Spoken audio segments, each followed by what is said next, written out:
Hello दोस्तों, कैसे हैं आप सब। दोस्तों आज मैं आपसे बात करने वाला हूं बिलासपुर के पास वो एक और रेल हादसे को लेकर के, जहां पे दो मालगाड़ियां जो है आपस में टकरा गई हैं। एक दूसरे सामने सामने जो है टकरा गई हैं और इसके अंदर एक लोको पायलट साहब की जो है जान चली गई है एंड अन्य 5 लोग इसमें जो है घायल हो गए हैं। हादसे का दोस्तों मैग्नीट्यूड जो है बहुत बड़ा था, काफ़ी बड़ा इम्पैक्ट जो है हादसे का हुआ था एंड देखने में बहुत ही दर्दनाक हादसा जो है लगता है ये भारतीय रेलवे के नेटवर्क के अंदर।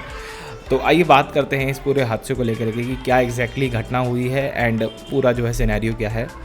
एक क्रोनोलॉजिकल ऑर्डर में जो है चीज़ों को समझने की कोशिश करते हैं। दोस्तों देखिए, वैसे तो ये बात आज से पहले मैं अपनी पुरानी वीडियोस में बोल चुका हूँ, बट फिर आपसे जो है दोहराना चाहूँगा कि भारतीय रेलवे का नेटवर्क जो है इतना बड़ा है कि वहाँ पे जो ट्रेन एक्सीडेंट्स है ना वो हर रोज़ होते हैं, ठीक है। बट मैक्सिमम उसमें से माइनर ट्रेन एक्सीडेंट होते हैं जो बस एक्सीडेंट की डेफिनेशन में आ जाते हैं, होते नहीं है। मतलब कि उनका जो इम्पैक्ट होता है वो इतना ज़्यादा बड़ा या गंभीर जो है नहीं होता है। बट ये वाला जो एक्सीडेंट हुआ है इसका इम्पैक्ट बहुत बड़ा है। और अगर हम पिछले कुछ रेल हादसों की बात करें जो पिछले कुछ टाइम के अंदर घटे हैं, मैं आपको एक बार रेफरेंस देकर के बताना चाहूँगा। जैसे कि सुल्तानपुर उत्तर प्रदेश के अंदर एक रेल हादसा हुआ था जहाँ पे 2 लोकोमोटिव की आपस में टक्कर हो गई थी, 2 मालगाड़ियों की बेसिकली, एक WAG-12 था और एक डीजल लोकोमोटिव था। उसके बाद एक बिलासपुर में रेल हादसा हुआ था, ये हेड टू बैक कोलिजन था, ठीक है। इसके बाद मुरादाबाद यार्ड के अंदर जो है एक मालगाड़ी का डिरेलमेंट हुआ था एंड उसके बाद आज एक और जो है रेल हादसा हो गया। ये वो बड़े बड़े हादसे हैं जिनके ऊपर मैंने आज आप लोगों के लिए वीडियो बनाई है। कितनों को पता मैं वीडियो नहीं बनाता और कितने ऐसे होते हैं उनको कोई मीडिया कवरेज ही नहीं मिलती है। दोस्तों इन सभी हादसों की अगर मैं आपसे बात करूँ तो इन सब के अंदर एक चीज़ जो है कॉमन है, वो है दोस्तों मालगाड़ी। हादसे जितने भी हो रहे हैं पिछले टाइम के अंदर वो सिर्फ मालगाड़ी के साथ में हो रहे हैं एंड और ट्रेनों के साथ जो पैसेंजर सेगमेंट है उसमें इतना कुछ नहीं हो रहा है। अगर कुछ हो भी रहा है तो वो बहुत माइन्यूट सा है, उसमें एज सच कुछ बहुत ज़्यादा अलार्मिंग नहीं है। बट मालगाड़ी के अंदर समथिंग इज़ अलार्मिंग, कुछ तो भाई गड़बड़ है कि मालगाड़ियों के अंदर बहुत ज़्यादा जो है प्रॉब्लम हो रही है। खैर उन सब चीज़ों के ऊपर भी हम लोग जो है पहुंचेंगे, पर अभी के लिए बात करते हैं कि इस वाले हादसे के अंदर क्या एग्जैक्टली हुआ है। रेलवे का एक काफ़ी बड़ा सेक्शन है बीना बिलासपुर, इसको आप जो है जानते होंगे। इसी के अंदर एक छोटा सेक्शन आता है आपका कटनी अनूपपुर का, ठीक है, आप मैप पे देख सकते हैं। और कटनी अनूपपुर सेक्शन के अंदर एक स्टेशन पड़ता है सिंहपुर। सिंहपुर जो स्टेशन है वो शाहदोल के पास पड़ता है। तो इस सिंहपुर स्टेशन के ऊपर जो है हादसा हुआ है। यहाँ पे जो है 2 लोकोमोटिव आकर के जो है आपस में टकरा गए हैं। इसको पावर टू पावर कोलिजन जो है कहा जाता है, क्योंकि रेलवे की भाषा में लोकोमोटिव को एक जो आप जिसको हम ट्रेन का इंजन बोलते हैं उसको एक्चुअली रेलवे की भाषा में पावर कहा जाता है कि ट्रेन की पावर है। एंड क्योंकि एक चीज़ अभी मैं आगे जाके यूज़ करूँगा तो उसकी एक छोटी सी रेफरेंस आपको जो है पहले ही दे देता हूँ। देखिए भारतीय रेलवे के अंदर हमको पता है कि जो पैसेंजर गाड़ियाँ चलती हैं जितनी भी, मतलब जिसमें आप लोग बैठ के ट्रैवल करते हो, उनका नाम और नंबर होता है, ठीक है। मैं किस चीज़ की बात करूँ, जैसे कि 12628 कर्नाटक एक्सप्रेस, आप जानते हैं इस ट्रेन के बारे में। 12951 मुंबई राजधानी, ऐसे हर गाड़ी का नाम और नंबर होता है। सेम इसी तरीके से मालगाड़ी के भी जो है नंबर दिए होते हैं और नाम होते हैं बेसिकली, और ये अल्फान्यूमेरिक होते हैं, क्योंकि रेलवे के अंदर बिना नंबर के कोई भी ट्रेनें जो है नहीं चल सकती। आज जिन मालगाड़ियों का एक्सीडेंट हुआ है, मैं सबसे पहले आपको उनके नंबर बता देता हूँ या नाम बता देता हूँ कि क्या है।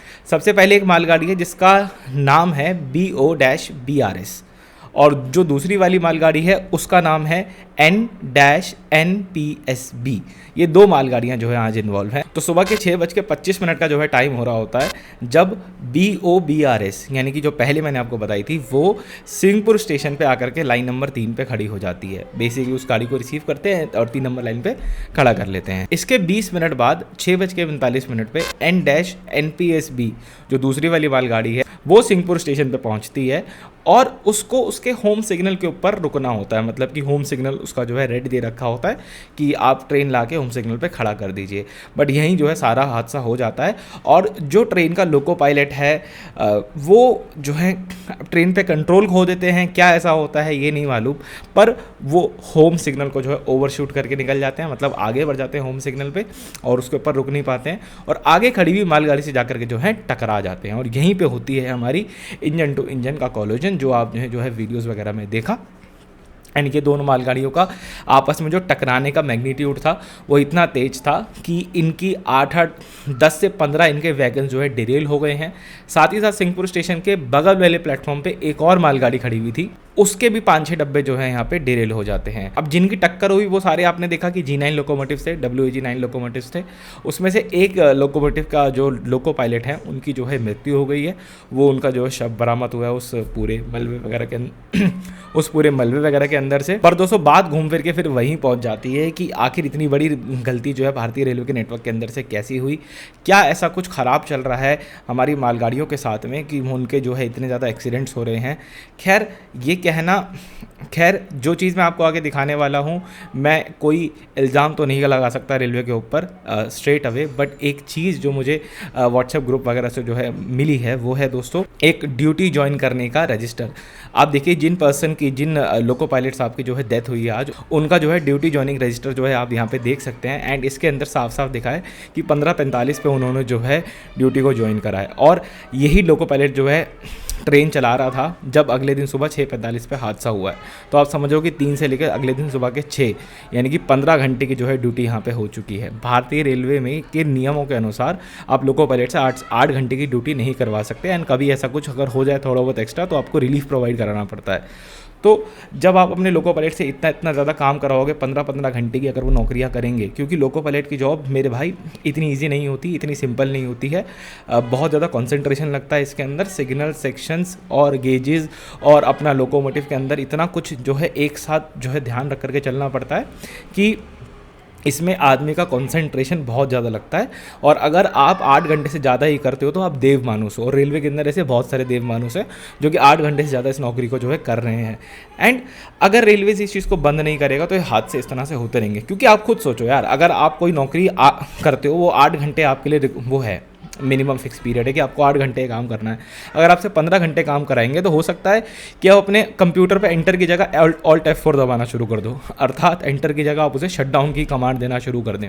तो यही एक चीज़ है, जब आपके ऊपर इतना ज़्यादा लोड होता है, बर्डन होता है, आपकी नींद पूरी नहीं होती, या मेंटली फिजिकली जो है थोड़ा सा आपका दोनों सिंक नहीं हो रहे होते हैं, तो एक होम सिग्नल का शूट हो जाना कोई बड़ी बात नहीं है, ओवर शूट हो जाना कोई बड़ी बात नहीं है।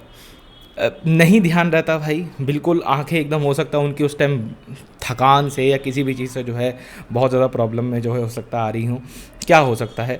तो रेलवे जो अपनी रिपोर्ट इसके ऊपर जो है आने वाले वक्त में निकालेगा तब जो है चीज़ें समझ में आएंगी खुल के। लेकिन अभी जो चीज़ निकल के आई है, ये डायरी एंट्री जिसमें इनकी ज्वाइनिंग टाइम वगैरह दिख रही है, अगर भारतीय रेलवे के अंदर ये हो रहा है और लोको पायलट से 15-15 घंटे काम कराया जा रहा है, तो भैया ये बहुत बड़ी अलार्मिंग सिचुएशन है। किसी दिन बहुत बड़ा हादसा हो सकता है। आप तो ये कह के बच जाओगे कि हमारे 2 लोको पायलट निकल गए, कि नहीं रहे 4 लोको पायलट नहीं रहे। हो सकता है रेलवे आपके नेटवर्क के ऊपर कोई इतना बड़ा रेड डॉट लग जाए कि आगे कल को जाके कोई दिक्कत जो है हो सकती है। ठीक है, चलिए मैं इस फिलहाल वीडियो में इतना ही रखता हूँ। मिलता हूँ आपसे बहुत जल्दी एक और वीडियो में। इससे ऊपर अगर कोई भी अपडेट वगैरह रहती है तो मैं आपको कॉमेंट्स में ज़रूर से बताऊँगा। एंड आपके लिए भी एंड आपके डिस्कशन के लिए भी कमेंट सेक्शन कम्प्लीटली जो है यहाँ पे ओपन है। ठीक है दोस्तों, राधे राधे, बाय बाय।